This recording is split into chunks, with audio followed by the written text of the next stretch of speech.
I have with me Atul Aneja, a China expert and former strategic affairs editor of The Hindu, who has been posted in Beijing for 5 years till January this year. So, welcome to the show. Uh, Thank you, you Ajay. know, Welcome. on this latest incident, the PLA's Western Theatre Command spokesperson, Colonel Zhang Shuli, said that these are serious military provocations of a very bad nature. Now, the statement did not make clear what those measures were or whether Chinese troops also fired shots. What do we make of this entire back and forth happening?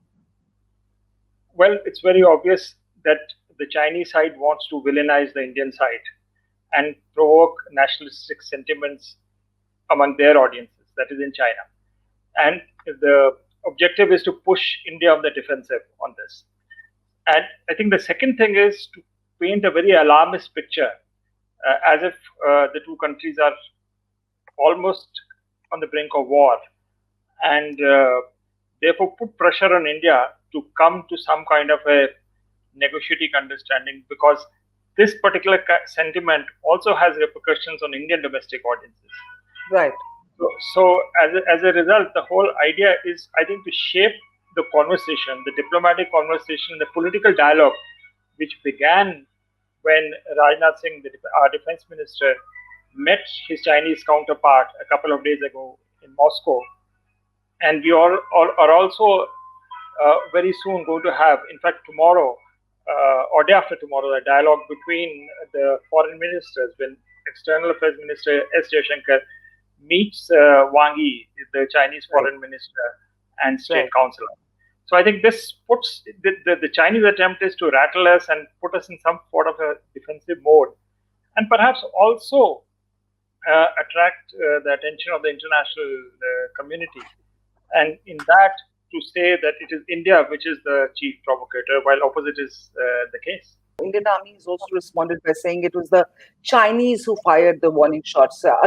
But again, in our response, there's been no mention or detail of the nature of the Indian response. Whether Indian Army also fired back after the Chinese did. This seems like India taking a leaf out of China's playbook, don't you think? I think we got to look at the bigger picture, I think, because this is taking place in a certain context, and this context was shaped by what happened on the night of August 29th and 30th, when the special forces actually went and made a preemptive. These are the special. This is the SSF. These are special troops comprising of Special Frontier Force. Yes. Special Frontier Force. I'm sorry. So and they were the ones who occupied the heights in a preemptive move, and this happens in the south of the Pangong Tso Lake. So when that happens, that had a major impact, not only domestically. It made India into.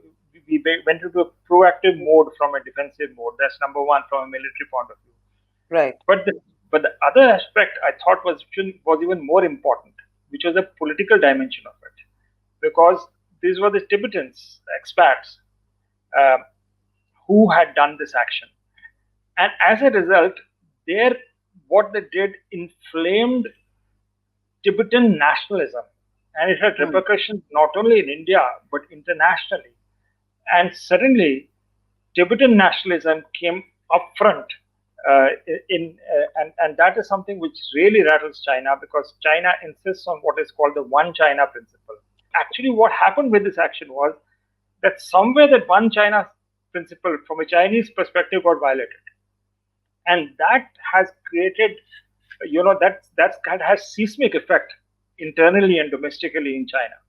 So what happened on 2 days ago, or yesterday, in fact, is really taking place in that bigger context, where the One China principle has been hit by by the action of the SSF, which took place on the night of 29th and 30th.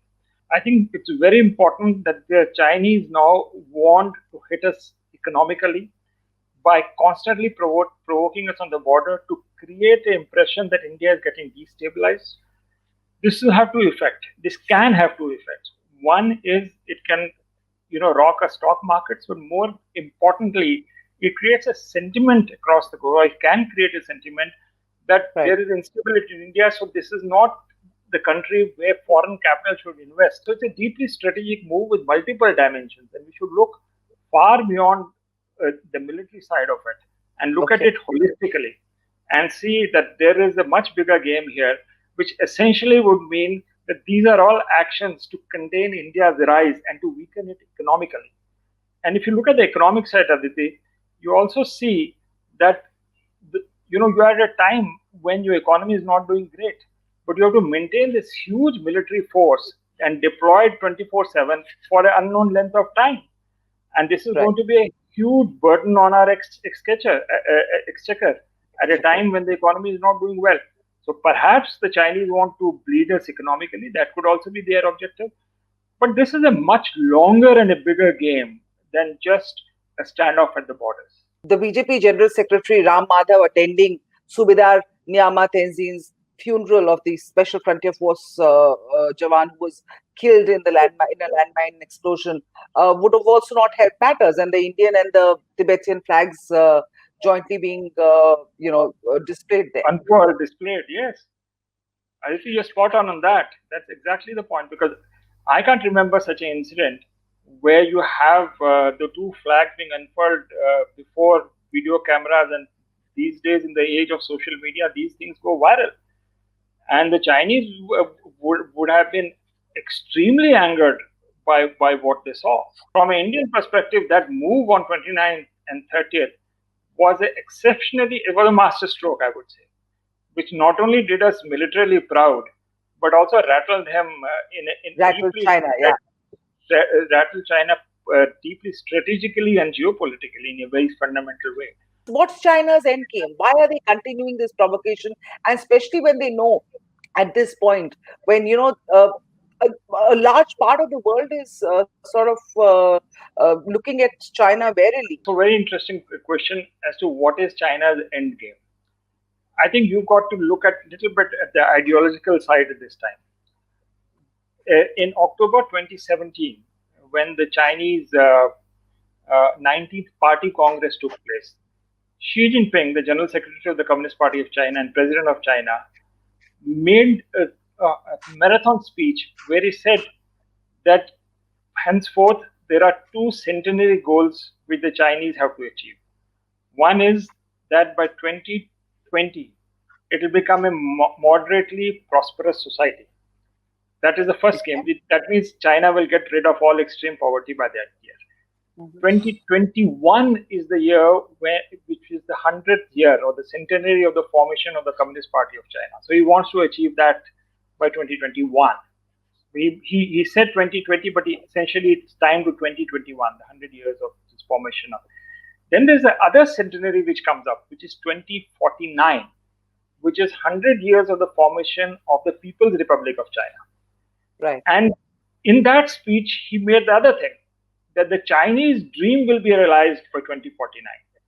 And then he went on to say that China will be an unrivaled power in all dimensions by that year. It will be the number one country in the world in the dimension of advanced science, in all aspects of human endeavor. So these are the two goals. And that's where Xi Jinping said that the Chinese dream will be realized. Which are the countries which are holdouts, which do not fall into the script? If you look around, there is only one major country, which is India. And India itself, like China, is a civilizational state. Right. Which itself has a very deep, strong historical identity. And I can't see at any point of time India becoming a tributary state to China. So there's a fundamental contradiction between these two countries, and the Chinese realize this.